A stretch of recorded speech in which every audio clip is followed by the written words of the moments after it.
dikatakan pada minggu kemarin seorang murid harus sudah paham bahwa hakikat sholat ialah untuk mencapai makom kita. Nah, harus paham ya, khususnya yang di daerah-daerah. Makom kita ini apa? Makom kita ialah fana, ya? Arti fana itu tiada. Jadi adanya kita ini bukti dari keberadaan adanya Tuhan melalui zat dan sifatnya. Nah, pelan-pelan ini kita pahamkan ya. Jadi di dalam sholat untuk tahap makrifat ya, yang sudah mengenal,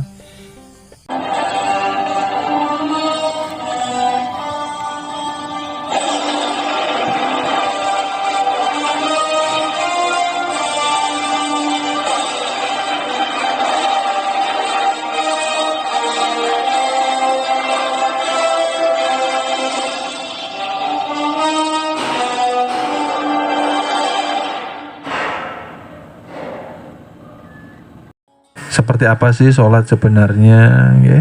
Sholat itu kan kita menyaksikan dan merasakan ya.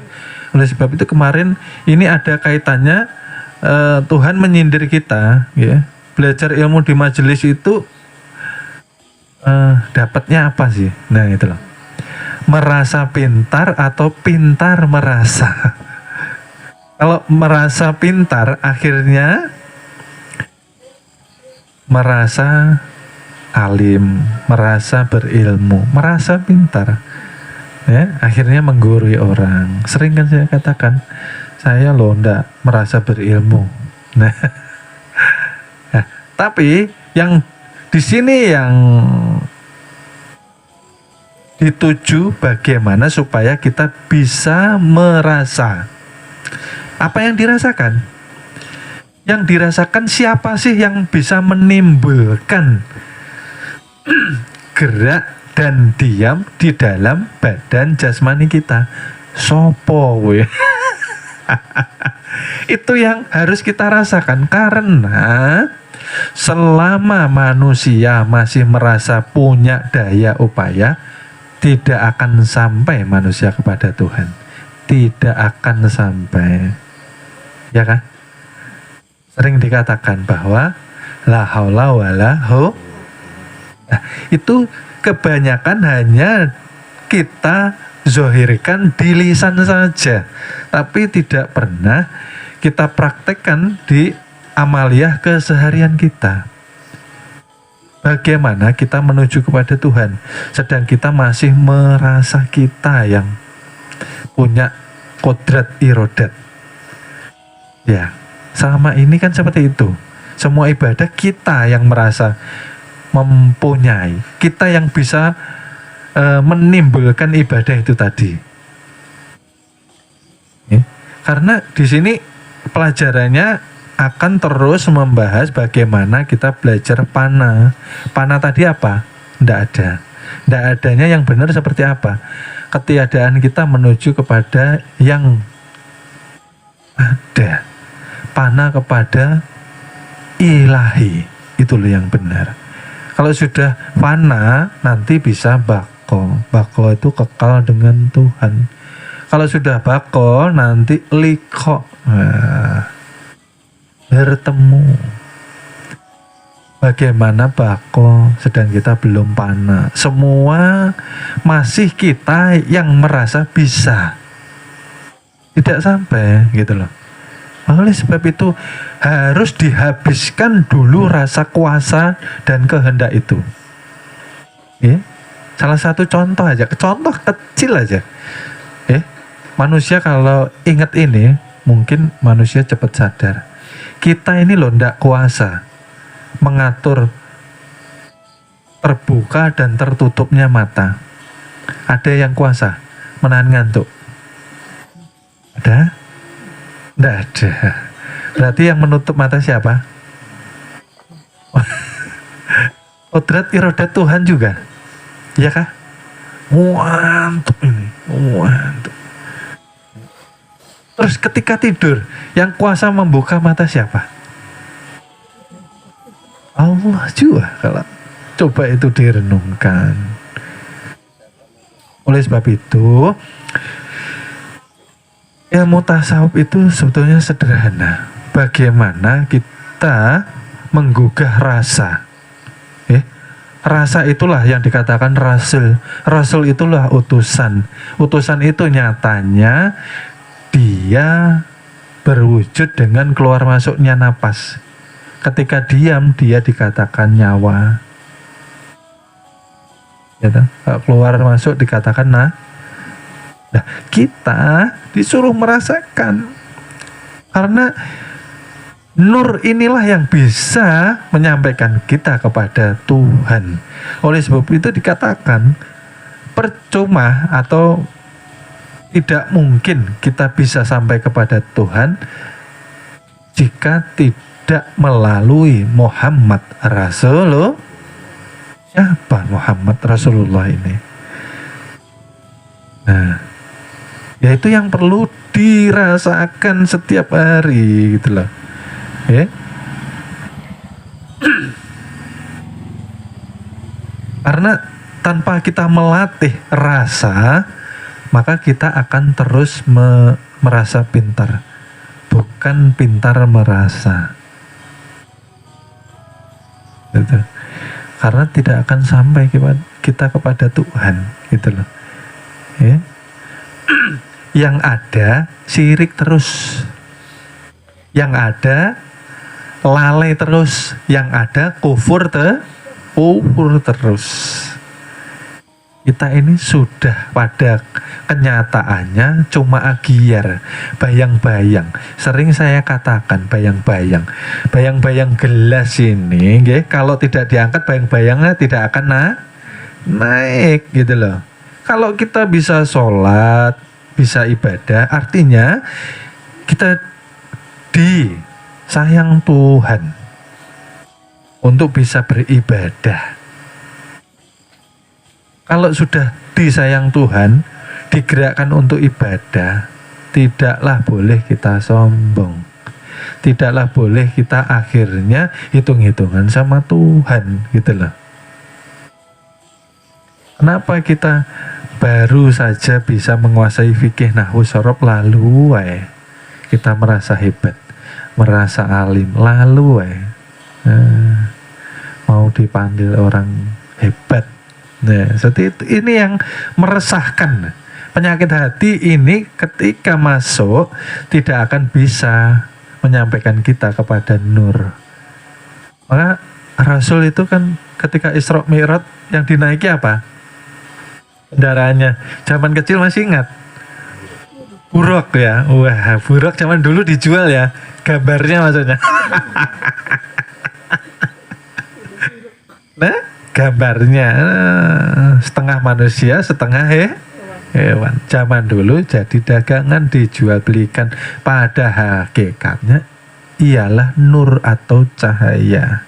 Ketika kita sudah mesra dengan cahaya, oleh sebab itu para wali mudah ke Mekah Madinah cuma selangkah karena mesra dengan cahaya.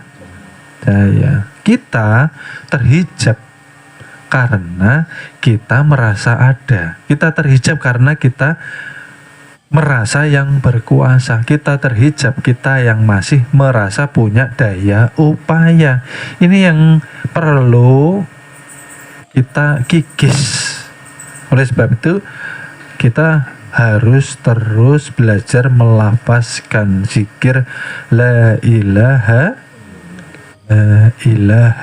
illallah. Maka dikatakan ya di akhir hayatnya ketika bisa mengucapkan kalimat itu tadi ya, la ilaha illallah, maka husnul maka haram disentuh tubuhnya oleh api. Lah kalau hanya mengucap, tidak tahu maknanya, tidak tahu ilmunya, tidak paham maksudnya, apakah ia selamat? apakah ia husnul khotimah? Apakah iya ketika kita mau pulang bisa mengucapkan itu?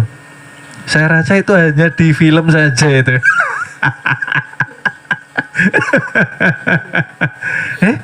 Akhirul kalam itu maksudnya kita sudah paham.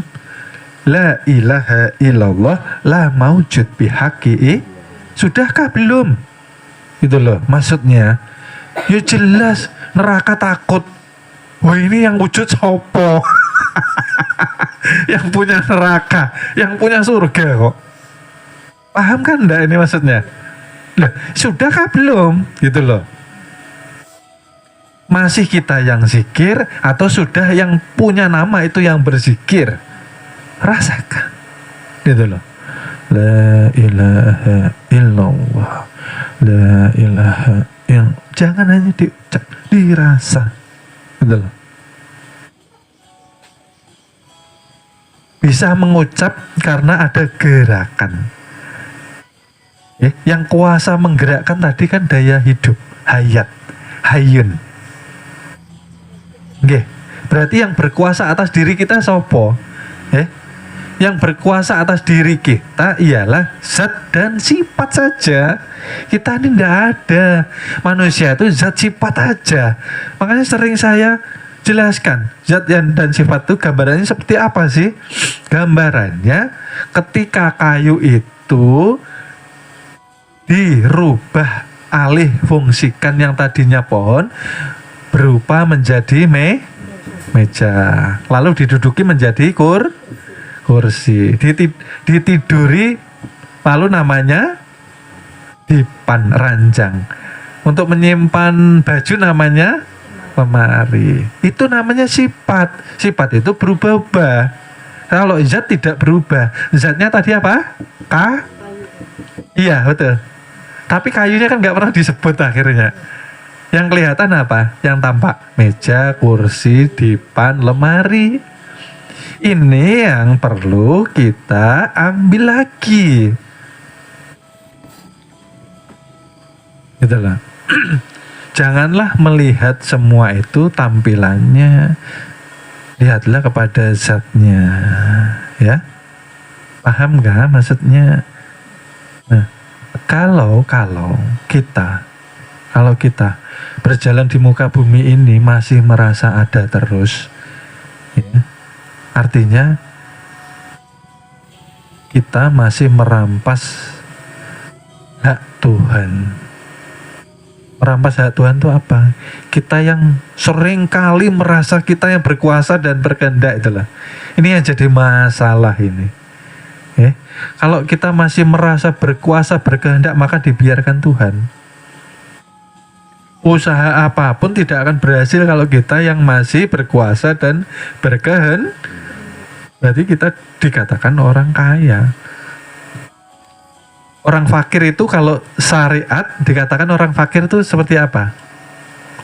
Fakir itu miskin, tidak punya apa-apa, ya kah? Maka berhak mendapatkan ya. Berarti kalau fakir pasti sering dikasih ya, sedekah, ya kah? Nah, kalau masuk ke ranah tauhid atau tasawuf, yang dikatakan fakir itu apa sih? Ketika kita sudah fana, ketika kita sudah memulangkan hak Tuhan, kita ini tidak punya daya upaya lagi sudah. Tuhan ya Allah, aku hanya berikhtiar, semuanya kembali kepadamu ya Allah.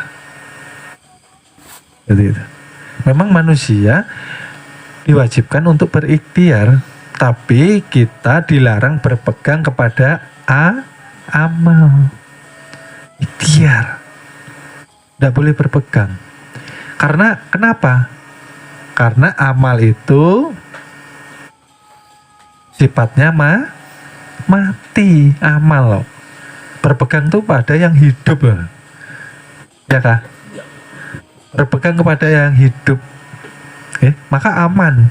Ketika kita sudah setiap hari mempanakan diri kepada Tuhan, disitulah kita dikatakan